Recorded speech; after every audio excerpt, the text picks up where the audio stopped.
Good morning, my friend. Come stand out here with me a minute before the day gets going. It's early. One of those first cool mornings of September when summer finally loosens its grip. There's dew on the grass, catching the light, silver laid down over green. Your breath makes a little mist in the air, and if you look up into the maple, there's one leaf that's already turned. Just one, the first one of the whole year. Now feel the ground under your feet. It's still warm. All that heat, the soil drank in over the long summer, is still down there, holding on. Warm earth below, cool air above, and most folks walk right past it. But that quiet little morning, right there, that is the single most important moment in your whole gardening year. More important than spring. And hardly anyone ever tells you why. So that's what we're going to do today, you and I. We're going to walk through it together, slow and easy, the way an old friend would show you over the back fence. Before we take another step, though, let me be honest with you, the way I'd want somebody to be honest with me. Everything I'm about to share is for cool season grass. That's the northern kind, the grass that goes brown and quiet in the deep of winter and green again come spring. If you're down south, my friend, if you're tending Bermuda or St. Augustine or Zoysia, your calendar runs on a whole different clock. So for now, just hold your nitrogen, keep your bag of feed in the shed, and ride along with me for the story. Near the end, I've set aside a few minutes just for you, with the handful of things that truly do belong to your lawn this time of year. I wouldn't dream of leaving you out. And one more thing, before we go any further. If you looked out your window this morning, and your lawn looked tired, thin in the shade, worn bare by the back step, patchy where the summer just wore it down, good, I mean that. You're exactly the person I made this for. Because here's the truth almost nobody says out loud. A tired lawn in September is not a failure. It's an invitation. And it's far more fixable than you've been led to believe. Now, the title of this one says 10 things. And we'll get to all 10, I promise. But let me take the pressure off your shoulders right now, because I've watched too many folks our age stand in the yard feeling like they've got a chore list a mile long and no energy left to face it. You do not have to do all 10. You don't. Of these 10, only 3 are the true heart of the matter. The other 7 are helpers. Lovely if you get to them. No shame at all if you don't. So breathe easy. We're not here to pile work on you. We're here to spend it wisely. And I'll tell you now, there's one of these 10 that's nearly free, costs you almost no work at all, and if you do it right for a few autumns running, the weeds in your lawn all but disappear on their own. Do it wrong, though, and it can smother the very grass you love. I'll come back to it. Just keep it in the back of your mind as we walk. That's the one I'd hate for you to miss. So let me start where it all begins, with the why. Because once you understand this one thing, all the rest just falls into place like a key into a lock. You'd think spring is when the lawn wants to be fixed, wouldn't you? Everything's waking up, the world's turning green, you're finally out in the yard again. It feels right. But spring plays 2 quiet tricks on you. The soil is cold and slow to wake, so any seed you sow just sits there, sulking, waiting for warmth. And every weed on God's green earth is waking up at the very same time, elbowing your young grass for every inch of ground. Fall flips both of those on their head. The soil is still warm from summer, so seed springs to life fast. The air has cooled, so the grass isn't fighting the heat anymore. And the weeds, most of them are winding down, not starting up. So your grass gets a clear, quiet stretch of road all to itself. That's the whole secret. The folks with the gorgeous May lawns already know. They didn't work harder than you. They didn't spend more. They just did the work in this window, while everyone else had already put the yard out of their mind for the year. Right work, right moment. That's nearly the whole game. And you know, the old-timers understood this long before anyone owned a fancy soil thermometer or read a single study. My grandmother never measured a thing in her life, but she knew. She'd step out on a morning like this one, feel the change in the air, see that first heavy dew, watch the light come in low and gold instead of white and hard, and she'd say, "It's time. The ground's asking." She read the season the way you read the face of someone you've loved for 50 years. The geese going over, the first leaf turning, the evenings drawing in. That was her calendar, handed down from her own mother before her, and it never once steered her wrong. So if all of this feels like a lot of science, Let me set your mind at ease. Every bit of it is just putting words to what our grandparents already knew in their bones. The season is telling you it's time. All we're doing is learning to listen. All right, number 1, and this is one of the big 3, so lean in close. Overseed your thin and bare spots. This is the heart of it all. Your lawn took its lumps this summer. The heat, the dry spells, the foot traffic, maybe a patch of disease here and there. And now you've got places where the grass just gave up and left bare dirt behind.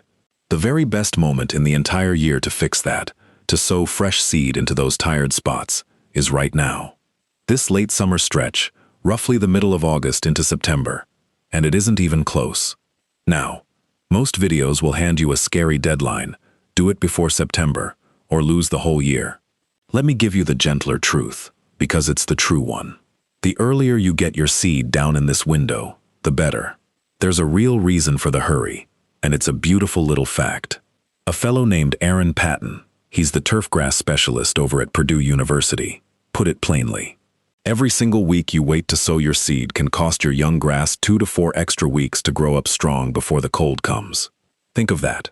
1 week of your dawdling, and the grass pays for it 3 times over. So no, the door doesn't slam shut on the 1st of September like some folks holler. It's a door that's slowly, gently swinging closed. You've still got a little room, but every morning you wait, it closes a bit more. And here's how to do it. So it actually takes, because I've watched good seed wasted more times than I can count. The number 1 reason overseeding fails is simple.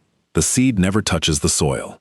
It lands on top of the old thatch, catches no moisture, and never wakes up. So first, mow your lawn shorter than usual, and bag those clippings, so the little seeds can reach down to bare earth and see the sun. Then take a rake and rough up those thin spots. Just scratch the surface, so the seed has real dirt to nestle into. Scatter your seed at the rate on the bag. No more. Thinking more is better, because crowded seedlings choke each other out, like too many plants in one small pot. And then, this is the part folks forget. Keep it moist. The seed has to stay in touch with damp soil. That's the whole thing. Mow low, scratch, sow, keep it damp. Do that, and you'll watch bare dirt turn green in a couple of weeks. There's not much in this life more satisfying. And I'll tell you a small thing that helps the seed hold its moisture in those first tender days.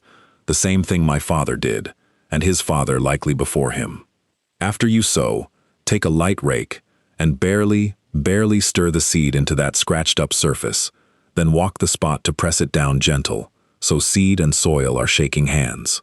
Some folks lay a whisper-thin layer of straw over top, just enough to shade the ground and slow the drying. Never so much you can't see the dirt through it. It's the little touches like that, the ones passed hand to hand across the years, that turn a bag of seed into a green lawn. Number 2. Loosen up your tired, packed-down soil. And I want to talk about this one honestly, because a lot of folks get told they must go rent a big heavy machine, and I've seen that advice wear people out and empty their wallets both. Think about what your soil went through this summer. Every footstep, every pass of the mower, the sun baking it hard as a clay pot. By now, in a lot of yards, that soil has squeezed tight, and when it's tight like that, water and air and food can't get down to where the roots live. The grass is quietly suffocating, no matter what you feed it. But before you go renting anything, let me show you a test my old neighbor taught me, and all it costs is a screwdriver. Take an ordinary screwdriver out to the lawn and try to push it into the ground.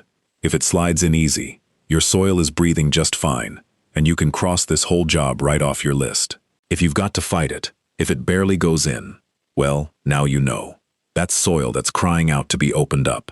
And even then, for a smaller yard, you don't need the big machine. There are little hand tools and simple ways to open the ground for the price of a little patience. September is the right time for it, when your grass is growing strong enough to heal up fast. And if you do open the soil, do it right before you sow your seed. Those little holes make the perfect cradles for the seed to fall into. 2 jobs, 1 morning. And I'll let you in on something. The very best tiller of soil that ever lived never charged a dime and never needed renting. But I'll save that story. It's a good one, and it belongs a little further down our walk. Number 3, and this is the second of our big 3. Feed the roots, not the leaves. This is the one feeding of the whole year that truly matters. and I'd wager most folks have it backwards. Here's the thing. When you feed in spring, you push a great flush of green up top. A lot of leaf, a lot of blade, a lot of mowing. You then have to go and do. But it doesn't do much for what's underneath. This late summer, early fall feeding is a different animal entirely. It arrives exactly when your grass has turned its attention downward, when it's busy building deep, strong roots to carry it through winter. So this feeding doesn't just green things up for today. It builds the foundation underground. It's what lets your lawn wake up early and lush next spring, gorgeous and green, while your neighbors are still staring out at brown. The folks at places like Utah State and the University of Nebraska have shown this again and again. A fall feeding builds up the lawn's reserves, its pantry if you like, the stores of energy it lives on all winter and springs back with. Aim for a feeding about 6 weeks or so before you'd expect your first real frost. That's the most valuable bag of feed you'll spread all year. Skip it, and your lawn limps into winter and crawls out of it pale and slow. I like to think of it the way I think of my grandmother putting up jars for the winter. All through the warm months she'd be canning beans, tomatoes, peaches, filling that cellar shelf so that come January, when nothing grows, there'd still be plenty on the table. Your fall feeding is exactly that. It's your lawn stocking its own cellar. The roots take that feeding and tuck it away, and all through the dead of winter, when everything up top looks brown and finished, the grass is living quietly off those stores. And when the first warm day of spring comes calling, it's got everything it needs to leap up green, weeks ahead of the neighbor who forgot to fill the pantry. Reach for a feed with good nitrogen in it, that first number on the bag, and one that releases slow and steady rather than all in a rush. Slow and steady is how the grass likes to be fed, same as the rest of us do best with a good meal, rather than a sugar rush. Number 4. And this one's a little secret that'll save you money, so I'm glad you're still with me. Before you buy one of those fancy winterizer bags, the ones that promise to toughen your lawn against the cold, get your soil tested first. Now, you've probably heard that you need to add potassium in the fall for winter hardiness, and it's not wrong. Exactly. Potassium does help grass stand up to the cold, but here's the part they leave out. The good folks at North Carolina State and Penn State will tell you plain. You likely already have plenty. If you've been feeding your lawn through the season at all, your soil's potassium is usually just fine, and the extension folks down at Clemson even warn that piling on extra can do more harm than good. It can burn the grass and crowd out other nutrients your lawn needs. So all those years you may have spent buying a special bag on faith, you might never have needed it. So here's what to do instead, and it's about the smartest $15 or $20 in all of lawn care. Call up your county's extension office. Every county has one. It's a service your tax dollars already pay for. They'll send you a little kit or point you to one. You gather up a few small scoops of soil, mail it off, and in a week or two, they send back a plain language report that tells you exactly what your lawn is hungry for and what it already has plenty of. No more guessing. No more buying bags on a hunch. Just the truth about your own dirt. I wish somebody had told me that 40 years ago. Number 5. Give your soil a thin blanket of compost. A top dressing, we call it. This one's gentle and quiet and does a world of good. After you've sown your seed, take some good finished compost and spread just a thin layer over the lawn. I mean thin, so thin you can still see the grass blades poking up through it. A 1/4 inch is plenty. What that does is tuck your new seed into a bed of dark, living soil. It fills those little bare pockets. It holds the moisture the seed needs. And it feeds all the tiny life down in the ground, the things you can't see that do the real work. Don't bury the grass. Just dust it, like powdered sugar over a cake. Your lawn will thank you slow and steady, all next season. Number 6. Deal with your weeds now, while they're making their one great mistake of the year. And once you understand what the weed is doing, you'll never look at a dandelion the same way again. All summer, that dandelion was busy up top. Leaves, flowers, showing off. But now, sensing winter coming, it flips into survival mode. It starts hauling all its energy, all its sugars, down deep into that long taproot to store away for the cold. Picture a truck backing up to a warehouse and loading everything inside for the winter. That's the weed in fall, and the folks at Iowa State and Michigan State and Kansas State have all shown the same thing. This is the moment the weed is most vulnerable, Whatever lands on its leaves now gets loaded onto that same truck and hauled straight down into the root. The old K-State trials found that tackling weeds in fall gave far, far better results the next spring than doing the very same thing in the heat of spring or summer. Same weed, same effort, different season, all the difference in the world. But here's how I'd have you do it, gentle and sparing. You don't need to go dousing your whole yard in anything. For most of us, the best tool is a good rain and a strong back. After a soaking rain, the ground is soft, and a dandelion pulls up whole, root and all, easy as you please. Iowa State says the same. For the stubborn ones, spot treat just that one plant, and always, always, read the label and follow it to the letter. But the real secret, the one the weed companies won't put on a billboard, is this. A thick, healthy lawn crowds weeds out all on its own. Weeds are opportunists. They move into the bare spots, the thin places, the gaps. Fill those gaps with good grass, and you've done more for your weed problem than any bottle ever will. And one word of caution, because it matters.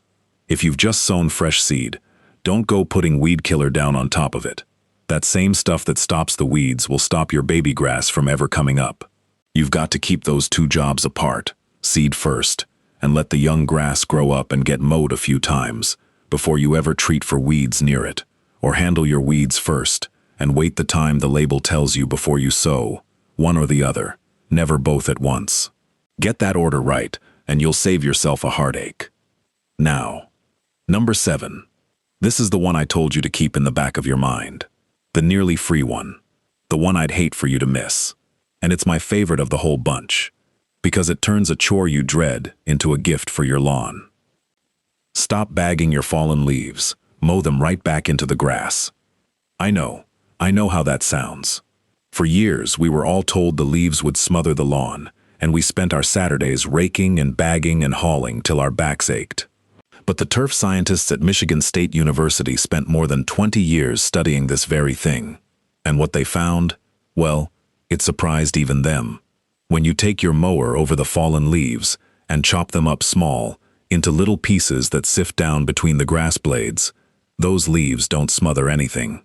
They break down, they feed the soil. Michigan State found that folks who did this needed less fertilizer, saw quicker green up in spring. And here's the part that stops you in your tracks. After just 3 years of mulching their leaves this way, they saw a near total drop in dandelions and crabgrass. Nearly gone, because the little leaf pieces fill in those bare gaps where weed seeds would have taken hold. So think of that. The very leaves you were about to bag up and drag to the curb are free fertilizer, free weed control, and a free back saver, all in one. Here's how. Set your mower up high and just run over the leaves once or twice as they fall, not in one giant pile at the end, but a thin scattering at a time, all through the season. You want to still see green grass when you're done. If the leaves are too deep and matted, they can smother, so keep it to a thin layer and mow often. That's the whole trick. After I learned this, my rake hasn't come off its nail in years, and I don't miss it one bit. Now let me tell you that story I promised, about the finest tiller of soil that ever lived. Back in 1881, an old man in England published his very last book. He'd changed the whole world already with his ideas. You know his name, it was Charles Darwin, and you'd think a man like that would spend his final years on grand and lofty things. But do you know what he chose to write his last book about? Earthworms. The humble earthworm. He'd been watching them, quietly, in his own garden, for more than 40 years. Down on his hands and knees, morning after morning, watching what the worms did to the soil. And what he found was this. Those little creatures, working in the dark where no one can see them, will move something like 8 tons of earth across a single acre of ground in just 1 year. 8 tons. They pull leaves down into the soil, they digest the dirt itself, and they leave behind rich, dark earth in their wake. Darwin figured that, over long enough, the worms would slowly, patiently bury whole stones, even the ruins of old buildings. Under the earth they raised up. He was struck near to wonder by it, that such small, silent, humble labor, given enough time, could remake the very ground beneath our feet. And that, my friend, is the whole heart of what I've been trying to tell you this morning. You are not the one who makes the lawn. The life in the soil makes the lawn. The worms, the roots, the tiny things too small to see. All you're doing, with every one of these little jobs, is feeding that hidden life and getting out of its way. You feed the worms with those mulched leaves. You open the soil so they can breathe. And then you let the season, and the patient dark labor down below, do what it has always done. There's a great peace in that, once you feel it. You're not fighting your lawn. You're tending something alive and trusting it. All right, we've got 3 little jobs left, and they all do the same gentle work. They protect everything you just did. So let me gather them up together, quick and easy. The first is how you mow. Don't put the mower away just because summer's ending. This is prime growing time, and the grass is surging. Keep to your rhythm, but never cut off more than about 1/3 of the blade at once, or you shock the plant. Don't scalp it down to the dirt. And if you've been mowing all summer, your blade is likely dull as a butter knife by now. And a dull blade tears the grass ragged instead of slicing it clean, leaving brown, frayed tips right when you want your lawn at its healthiest. So take an afternoon and sharpen that blade. A sharp blade, a steady rhythm, a gentle touch on the new seed. That's all it takes. The second is how you water, and this one trips up nearly everybody, so let me make it plain. A grown-up, established lawn wants a deep drink, once or twice a week, a good long soak that trains the roots to reach down for it. But brand new seed is the opposite. It has no roots yet. It's sitting right there at the surface, and if it dries out even once on a hot afternoon, it dies. So new seed wants a light sprinkle, once or twice a day, just enough to keep that top inch damp. Think of misting, not flooding, light and often for the babies, deep and seldom for the grown-ups. Keep the 2 straight, and your seeding will take. And the third, the very last little job, a gentle tidy for winter. As the leaves come down heavy toward the end of the season, don't let a thick wet mat sit on top of your tender new grass. Clear the heavy stuff off so it can breathe. Give it one last mow as things wind down, and when you're done, clean and put away your tools, sharp and dry, so next spring greets you ready. That's how you carry all this good work safely across the winter and into the arms of a new year. Now, I promised I wouldn't forget my friends down south, and I keep my promises. If you're tending a warm season lawn, Bermuda, St. Augustine, zoysia, centipede, much of what we walked through today runs on the northern clock, not yours. So here's what's truly for you this season. First, and I can't say this firmly enough, hold your nitrogen. The extension folks at NC State and Clemson are clear as a bell on this. Feeding your warm season grass nitrogen now, as it heads for its winter rest, doesn't help it. It can hurt it, feed disease, and waste your money. Your time to feed with nitrogen is late spring into summer, when your grass is up and growing strong. Second, that soil test we talked about is just as smart for you. It works the same, and it's just as cheap and just as wise. Third, the timing on weeds still holds. The cool of fall is still a fine time to deal with them, gently and by the label. And fourth, mow at the right height for your grass. Don't scalp it, and sharpen that blade. So you see, you weren't left out at all. Your list is just shorter and gentler this time of year.